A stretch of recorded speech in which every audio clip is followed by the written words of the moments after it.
매거진원 초대석 시간입니다. 1992년 수많은 어려움 속에서도 교화의 터전을 마련한 러시아 모스크바 교당은 한마디로 이소성대를 실현해온 교당입니다. 소련의 개혁개방 정책 이후 시작된 모스크바 교당은 교화 활동과 문화 활동을 병행하고 있으며 한국어 강좌에 매 학기 1000여 명의 러시아 학생들이 수강을 희망할 정도로 교화 대불공을 이뤄가고 있습니다. 오늘 이 시간에는 정말 오랜만에 러시아 교도들과 함께 한국을 방문해 훈련을 하고 계신 전도연 교무님을 모셨습니다. 반갑습니다, 교무님. 반갑습니다. 정말 먼 곳에서 와주셨습니다. 오랜만에 한국에 오신 소감 먼저 잠깐 여쭤봐야 될 것 같은데 어떠세요, 기분은? 네, 한국에 오니까 참 좋고요. 근데 너무 덥네요. 그렇군요. 러시아는 좀 시원한 곳이겠군요, 아무래도. 러시아는 여름이 시원하고요. 네. 근데 올해는 시원하다 못해 상당히 추울 정도로, 목도리를 하고 다닐 정도로, 그러고 있다가 갑자기 네. 한국으로 오니까 상당히 적응하기 힘드네요. 네. 우선 모스크바 교당이 어떤 교당인지 소개를 좀 간단히 부탁드릴까요? 모스크바 교당이 다른 해외 교당이랑 특별히 다를 것은 없는데요. 하여튼 열심히 이렇게 저희도 교화 활동하고 있고, 저희는 항상 가는 방향이 종교와 상관없는 문화 활동과 함께 또 이제 종교 활동은 별개로 근데 따로따로 순수하게 나가는데 이것이 참 잘 되고 있는 것 같아요. 그래서 이 문화 활동은 문화 활동대로 잘 되고 있고 또 이거랑 별개로 하는 종교 활동도 실속 있게 잘 나가고 있어 가지고 이쪽 문화 활동은 좀 크게 활발하게 나가고 이 종교 활동은 조용하지만 실속 있게 나가고 이것이 잘 균형 맞춰 나가는 이제 교당을 지향하는데요. 이제 조금씩 그거 맞춰지고 있는 것 같습니다. 비행기로 가도 8시간 이상을 날아가야 갈 수 있는 곳으로 알고 있습니다. 방금 말씀하셨는데 러시아 교당은 종교 활동과 문화 활동을 병행하는 활동을 하고 계신 것으로 알고 있습니다. 특히 이 지역의 지역 커뮤니케이션 센터의 역할까지도 할 수 있는 그런 자리매김을 하고 있는 것으로 들었는데요. 문화교실을 어떻게 운영하고 있고 어떤 프로그램들로 운영되고 있는지 궁금한데요. 그러니까 이게 1992년도 저희 교당이 처음 시작될 때 돌아가신 초타원 백상원 교무님과 여타원 지금 교정원장님이신 한은숙 교무님 두 분이 개척을 시작하셔서 그때 시작하신 게 이제 문화활동으로 원광 한국학교라는 이름으로 현지인들한테 한국어와 한국 문화를 소개하고 가르치는 이런 것을 시작을 했죠. 그래서 이제 현지인들과 소통하고 또 특히 그때는 고려인 분들의 이제 맺힌 한도 풀어주고 여러 가지 이제 그런 역할을 위해서 그걸 시작을 하셨고 저는 이제 그걸 이어받아서 계속 하고 있는 것인데요. 그때 원칙이 그대로 지켜지고 있는 것이 이렇게 그대로 문화활동은 문화활동대로, 종교활동은 종교활동대로 서로 이제 뒤섞지 않고 하는 원칙을 정해서 하셨는데 지금까지도 그것을 계속 지켜서 이제 하고 있죠. 주로 어떤 프로그램들을 강좌하게 되나요? 네, 그러니까 한국어를 가르치는 것이 이제 주된 프로그램이고요. 그러니까 한국어를 예를 들어서 이제 제일 기초반부터 시작해서 그 다음 학기에서 총 8학기를 맞춰야지 과정이 끝나는 4년 과정이죠. 수강생이 한 번에 한 학기에 1000명 이상이 몰려든다면서요? 그래서 실제로 시험까지 봐서 등록을 받으신다고 들었습니다. 요 몇 년 사이에 이제 그렇게 됐어요. 계속 수강 희망 인원이 늘어가지고 아마 지금 한 1500명 이상이 수강 희망 인원이고요. 저희가 그걸 다 수용할 수가 없어서 제일 기초반은 한 1000명쯤 몰려드는데 한 240명만 받아요.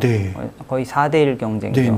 그렇게 하고 그 다음에 그 학생들이 그 다음 반으로 올라갈 때 또 시험으로 또 일정 숫자가 이제 제한이 되고 해서 재학생, 신입생 합해서 한 800명 선에 저희가 유지를 하고 있어요. 저희가 수용할 수 있는 최대 인원이라고 보고 그 정도로 지금 유지를 하고 있고요. 다 받으면 아까 말씀드린 대로 한 1500명 이상이 되니까 그건 다 받을 수가 저희는 없고요.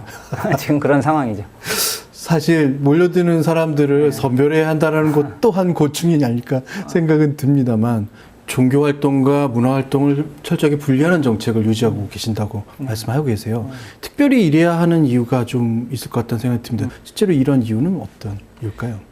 사실은 이제 그 종교에서 하는 문화 활동을 하면서 자기 종교를 강요하는 이런 건 사실 상식적으로도 맞지 않다고 생각을 하고요. 저는 그러고 저희 앞에 계셨던 교무님들도 그런 생각을 하셨고 그게 첫째 있고요. 그리고 러시아 사람들이 특히 이제 그런 것을 아주 싫어해요. 무엇을 하는데 종교가 어떤 자기 종교를 이렇게 강요한다든지 그런 모습이 조금이라도 보이면은 네. 극도로 싫어합니다. 네, 네, 네. 그래서 이제 그것도 있고 이것도 있고 이게 그래서 어느 면으로 보나 그렇게 하는 게 맞는 길이고 그게 길게 가는 길이고요. 그렇게 해서 당당하고 저희가 그 종교는 사실 자기가 관심이 있는 사람이 이 종교가 좋아서 선택하는 것이지 이게 좋은데 이거 하려면 이걸 선택해라 이거는 맞지 않거든요. 네, 네. 그리고 사실 그렇게 안 해도 저희 교법이 네. 사실은 저희는 자신이 있어요. 그렇게 네, 네. 그렇게 안 해도 이건 상당히 누구한테나 필요한 법이기 때문에 그게 알려지는 거에 우리가 좀 더 정성을 기울이면 충분히 이것도 잘 되고 이것도 잘 될 수 있다 이렇게 믿기 때문에 계속 하고 있죠. 해마다 한국 문화 큰 잔치라는 행사를 열어오셨고 올해 24번째 진행하신 것으로 알고 있습니다. 규모가 엄청난 행사라고 제가 들었는데요. 실제로 어떤 행사인가요? 이 행사도 아까 말씀드린 이제 초타운 백상원 교무님께서 만드셔가지고 그 뒤로 이제 계속 하고 있는 것인데 한국 문화를 알리기 위해서 그 문화 공연도 하고 뭐 한국 무용, 뭐 사물놀이 또 한국에서 초청한 팀 이렇게 와서 공연도 하고 그 다음에는 이제 한국 민속놀이 네. 여러 가지 뭐 널뛰기, 뭐 제기차기 같은 이제 민속놀이가 한 18개 정도. 러시아 민속놀이도 좀 들어갑니다. 그리고 동시에 이제 한국 문화체험 행사, 뭐 이렇게 붓글씨 쓰기 또는 뭐 한지 꽃 만들기, 매듭 공예, 뭐 이런 거 합해서 한 25가지 마당을 펼쳐놓고 네.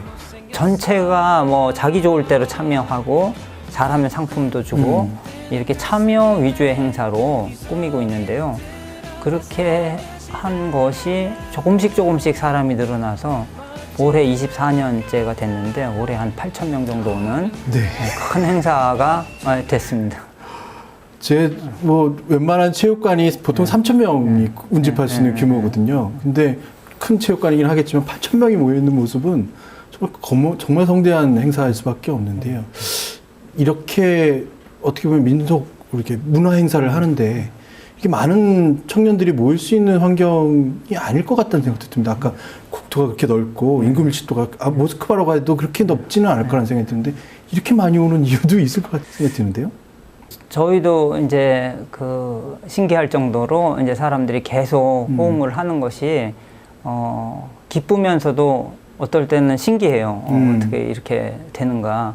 근데 하여튼 저희는 다른 생각 없이 그냥 순수하게 깨끗하게 원래 목적 그대로 나갔고 또 하나가 매년 연구를 합니다. 연구를 해서 금년도 거를 다시 반성하면서 이게 지금 뭐 사람들이 불만을 느낄 만한 거 또 더 재밌게 할 만한 거 이걸 또 연구를 해서 계속 이렇게 행사가 꿈틀거리면서 살아있어요. 그렇게 하려면 상당히 힘이 드는데 네, 네. 그래도 그렇게 합니다. 그렇게 한 결과가 나타나는 게 아닐까 이런 생각을 하고 있죠. 8,000명의 어떻게 보면 손님을 맞으실 때는 그만큼 준비하는 손도 많이 필요하실 것 같은데 자원봉사 신청하면 많이 참여하고 그러나요? 네, 자원봉사자를 요새 이제 인터넷을 통해서 모집을 하는데 자원봉사자 한 300명쯤 네. 모집을 해요. 네네. 근데 모집 시작을 하면 한 3일 만에 300명이 넘어서 저희가 이제 마감을 빨리 시키고 이제 끝났다 이렇게 해야 될 정도로 자원봉사자 신청도 인기가 있습니다. 그것도 이제 잘라야 되는 상황이 오고 지금 그런 분위기예요. 조금 놀라운 일이라고 저는 말씀 자꾸 드리고 싶어요. 우리 엄불교가 주최하는 행사에 이렇게 많은 러시아 청년들이 좋아하고 참여하길 희망하고 이 모습이 과연 어디서부터 시작됐을까라는 생각을 하게 되는데 이 부분 여쭙고 싶습니다. 1992년부터 러시아 교당이 시작됐다는 말씀하셨고 특히 초타오님, 백상원 교무님, 열반하신 교무님께서 많은 역할을 하셨다는 말씀도 하셨습니다. 그리고 지금 교정원장님이신 한원숙 교무님께서도 근무하신 적도 있고요. 먼저 초타원님은 과연 어떤 분이셨는지 좀 궁금합니다. 그러니까 제가 갔을 때 이제 초타원님하고 여타원님이 10년 정도 일하고 계셨었던 시점이었어요. 그렇게 하시고 저랑 같이 일한 기간이 2년 조금 넘는 정도, 2, 3년 정도 같이 일하시고 이제 한국으로 가셨는데, 근데 제가 배웠던 그 느낌은 하여튼 다른 걸 다 떠나서 사심 없이 일을 하시는 분이다. 이건 확실히 느낄 수가 있었고요. 그것 때문에 이제 모스크바가 확실히 뿌리를 받고 계속되는 어떤 기초가 튼튼하게 형성된 게 아니었을까. 제가 볼 때는요, 지금 8,000명이 오고 이런 행사를 막 하는데 그냥 사람들이 몰려들고 자원봉사자도 자기가 더 하겠다고 몰려들고 저희는 잘라야 되는 막 이런 분위기. 네. 초타원님이 처음 시작해서 그 얼마 안 되는 숫자를 모아놓고 시작할 때 그때가 훨씬 더 힘들지 않았을까 생각을 합니다. 그러니까 아무것도 없는 데서 만드는 거하고 만들어 놓은 걸 더 키우는 거하고를 봤을 때는 이 아무것도 없는데 그 막막한 거기에서 새로운 것을 만들어내고 아무도 몰라주는데 그때 이제 뭔가를 조심조심 보호하면서 이렇게 하는 것이 훨씬 더 큰 일이고 어려운 일인데 그걸 이제 해내신 분이다. 저는 그렇게 생각하고 있습니다. 저희가 초타원님을 모습을 기록한 다큐멘터리를 자꾸 보면서도 예감을 하게 됩니다만 이렇게 말씀을 들었을 때야 그렇구나 한 번 더 생각하게 되는 그런 순간인 것 같습니다. 이번 여름 훈련을 2박 3일간 하신 것으로 알고 있습니다. 2박 3일 동안 매년 여름 훈련 하신다고 들었는데 굉장히 재미있는 여름 훈련 하신 것 같아요. 어떤 훈련들을 하셨을까요? 교당에서는요? 저희가 교당에서 이제 2박 3일간 항상 먹고 자면서 훈련을 하는 것을 여름에 2박 3일, 겨울에 2박 3일 꼭 그 예외 없이 지금 하고 있는데요. 훈련을 다 하나하나 합니다. 연물, 좌선, 경전, 강연, 회화 할 거 없이 쭉 다 하고 그렇게 하는데 사람들이 좋아해요. 그렇게 해서 지금 한 훈련을 뭐 5번 이상 난 사람들이 상당히 많아요. 그리고 이제 앞으로도 계속 나겠다고 하는 사람들도 상당히 있고, 그렇게 그 교당 자체에서 먹고 자고 하면서 훈련 난다 하는 것 자체를 또 좋아하는 분들이 많고 해서 이번에도 프로그램으로 얘기하자면 별다른 게 없는데 재미있는 건 사람들이 자꾸 성장을 하고 달라지는 모습을 보입니다. 계속 하니까. 그래서 그게 새로운 거죠. 그게 새로운 거고 매번 새롭게 훈련이 새롭게 느껴진다. 근데 다들 저도 그렇게 느끼고 그 훈련생들도 그렇게 느끼고 이번 여름에도 또 그랬습니다. 그리고 이번 여름에는 특히나 이제 영산 선악대 학생들 4학년 학생들이 졸업여행 삼아서 모스크바에 와서 같이 훈련을 났어요. 근데 이게 서로에게 또 도움이 되는 훈련이 돼가지고 요것도 아주 특별한 경험이면서 서로에게 아주 좋은 효과를 준 훈련이었습니다. 제가 사진으로 뵀을 때는 1대1로 멘토와 멘티처럼 서로 붙어서 서로 연구하는 모습 보았습니다. 그 훈련을 나시고 이제는 한국으로 다시 훈련을 지금 오셨잖아요. 또 아주 길게. 어떤 의미로 훈련을 지금 또 하시는지요? 근데 거기서 이제 아쉬웠던 게 훈련 기간이 너무 짧아서 짧기 때문에 이제 뭘 조금 하려고 그러면 벌써 훈련이 끝나요. 그러니까 이 아쉬움을 해소하기 위해서 좀 충분한 기간을 두고 훈련에 푹 정진할 수 있는 그런 기회를 가졌으면 좋겠다 생각을 하고 금년에 이제 신청을 그렇게 받았어요. 2주일간 휴가를 다 바쳐야 되죠. 여름 휴가를 다 바쳐서라도. 근데 이건 관광이 위주가 아니다. 그냥 훈련만 2주일이다. 그런데도 이제 비행기 표도 자기가 사고. 단지 이제 한국에서의 이제 훈련할 때 비용은 저희가 지원을 받아서 금년에는 하는 걸로 했고요.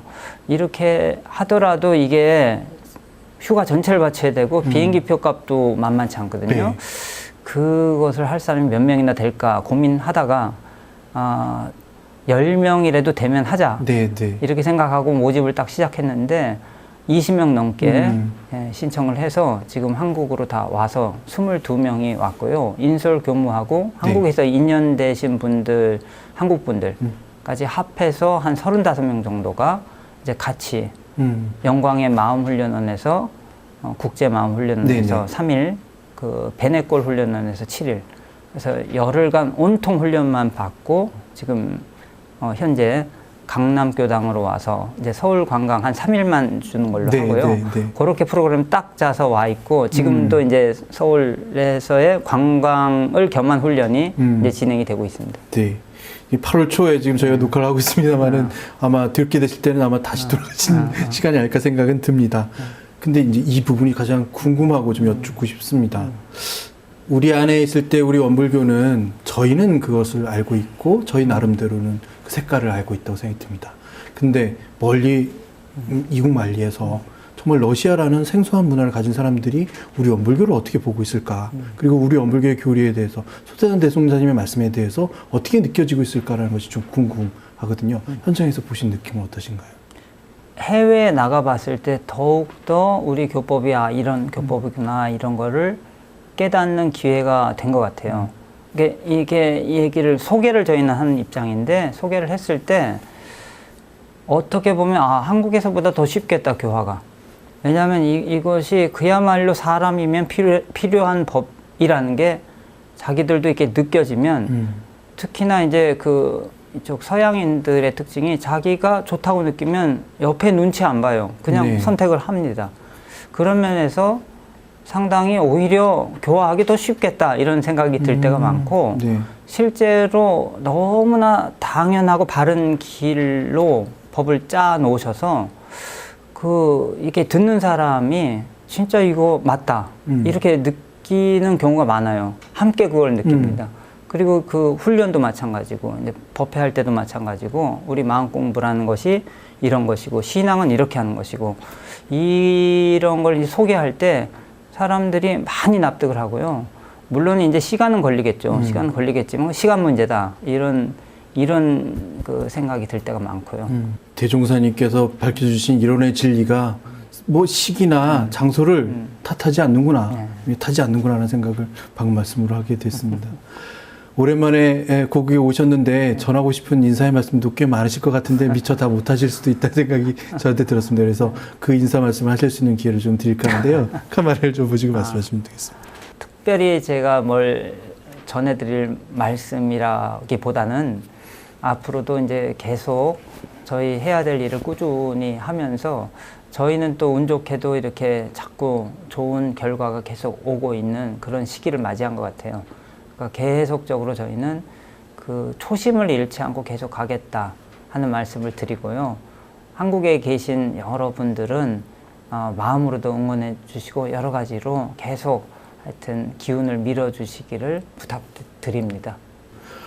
모스크바, 러시아라는 곳은 상당히 우리 기억 속에 조금 가기 어렵고 이미 뭐 세상 못 갈 곳이 없지만 아직도 가기 꺼려지는 곳이 아닐까 생각이 듭니다. 근데 방금 말씀해 주신 대로 그곳은 그곳의 나름대로의 다른 생활 양식과 생각 방식이 다르 있는데 그 부분을 우리가 간과할 수도 없는 그래서 방금 말씀하신 것들을 계속 되짚어 봐야 하는 것들이 우리한테 중요한 요소라는 것을 다시 한번 생각하게 됐고요.